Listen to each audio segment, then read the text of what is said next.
Fight pilot और जाने माने एक्सपर्ट हैं एविएशन इंडस्ट्री के। बहुत शुक्रिया कैप्टन साहब हमारे साथ ज्वाइन करने के लिए। तो बताइए, ये तो बड़ी ऐतिहासिक तौर पर क्राइसिस इस देश के सामने आई। पहली बार देश ने देखा कि एक प्राइवेट एयरलाइन किस तरह से डीजीसीए के नियमों के साथ खेल रही है, सुरक्षा मानकों के साथ खेल रही है, और इतना बड़ा डिसरप्शन हो गया, इतनी बड़ी क्राइसिस हो गई। ऐसे कैसे हो गया भाई? एक्चुअली जो भी ये सारा चीज़ें हैं वो केवल लैक ऑफ मैनेजमेंट है, मिसमैनेजमेंट। चाहे आप इंडिगो के स्तर पे और चाहे आप डीजीसीए के स्तर पे, चाहे मिनिस्ट्री के स्तर पे, बिकॉज आप उसके कर्ता धर्ता हैं। नियामक आपके डीजीसीए हैं, मिनिस्ट्री आपके अंडर में है, आपने तो आपकी जिम्मेदारी पूरी बनती है।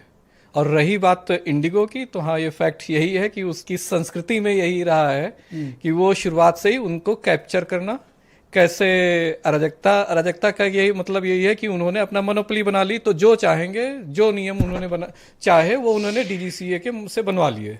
सेम वही हिसाब से नियम बनवा लेते हैं अपने हिसाब से। आपको मैं अभी इंटरनल में बता सकता हूँ, मैं नाम नहीं लेना चाहूंगा एयरलाइन, नाम न लें, आप बता सकते हैं, लेकिन एयरलाइन बताइए। एयरलाइन के अपने रूल्स रेगुलेशन है, वो डीजीसीए में जाते हैं और with in A same day, आप भरोसा नहीं करेंगे, विद इन एन 8 आवर वो रूल्स सिग्नेचर करें, वहां अधिकारी वेट करते रहते हैं कि इंडिगो से कोई चिट्ठी आएगी हमें साइन करना है। इंडिगो और any other airline, I am not saying about any particular airline, but ये होता रहा है, हो रहा है, और आज से नहीं हो रहा है, ये 20 साल से हो रहा है। ये तो एयरलाइन जस्ट बिहेव लाइक अ माफियाज।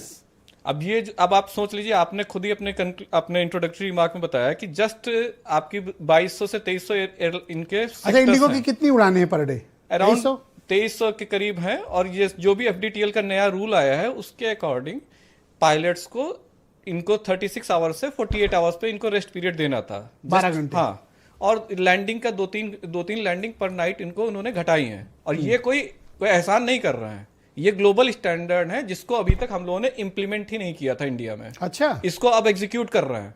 दुनिया के बाकी मुल्कों में होता है? बिल्कुल, आप यूरोप यूएस में जाइए, सबसे क्या होता है इंडिया में, ये सब जो अभी कहा गया है कि अभी ये सब केवल भौतिकवादी है। आपको पैसे हैं आपके पास तो आप इंडिया में कुछ भी करा लीजिए यहां पे। और सबसे आसान विक्टिम कौन होता है? जो आपके कर्मचारी हैं, एम्प्लॉय हैं, as a pilot I am saying.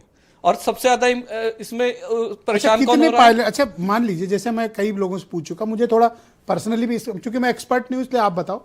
अच्छा, स्टाफ की कितनी कमी रही होगी पायलट की? 5-10%। क्रू की कितनी कमी रही होगी? 5 से 10, ये नए नियम लागू करने के बाद।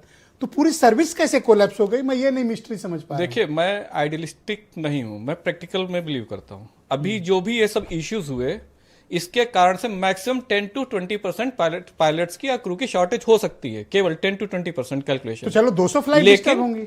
लेकिन अभी जैसे ग्रुप कैप्टन सर ने बोला कि हम लोगों के पास में एज ए पायलट हम लोग मंथली 125 आवर का हम लोग फ्लाइंग कर सकते हैं। 125 आवर्स हम लोग फ्लाइंग कर सकते हैं। तो अगर ये क्राइसिस आई थी तो हम लोगों को पायलट्स को कंपनी पुश कर सकती थी कि आप फ्लाई कर लीजिए थोड़ा सा एक्स्ट्रा।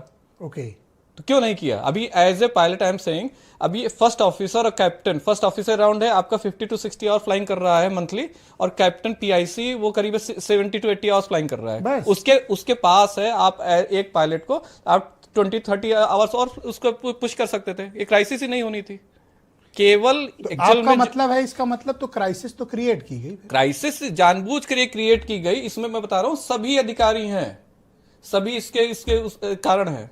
ये आपका सबसे बड़ी कंपनी जो पूरी भौतिकवादी है, हर चीज में सबसे पहले आप है, केवल प्रॉफिट मेकिंग और कुछ नहीं है।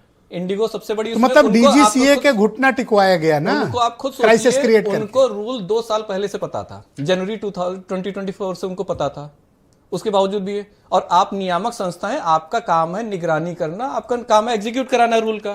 तो आप किस लिए बैठे हुए हैं? और फिर मिनिस्ट्री किस लिए बैठी हुई है? आयकर मिनिस्ट्री, आप माननीय मंत्री हैं, आपके पास पूरा देश चला रहे हैं, आप भी देखिए ना। तो मैन मेड क्राइसिस है ना। बिल्कुल मैन मेड क्राइसिस। सबसे इंपॉर्टेंट फैक्टर तो इसमें मैं तो इंडिगो और डीजीसीए सबसे ज्यादा मैं कहता हूं, और कोई नहीं है।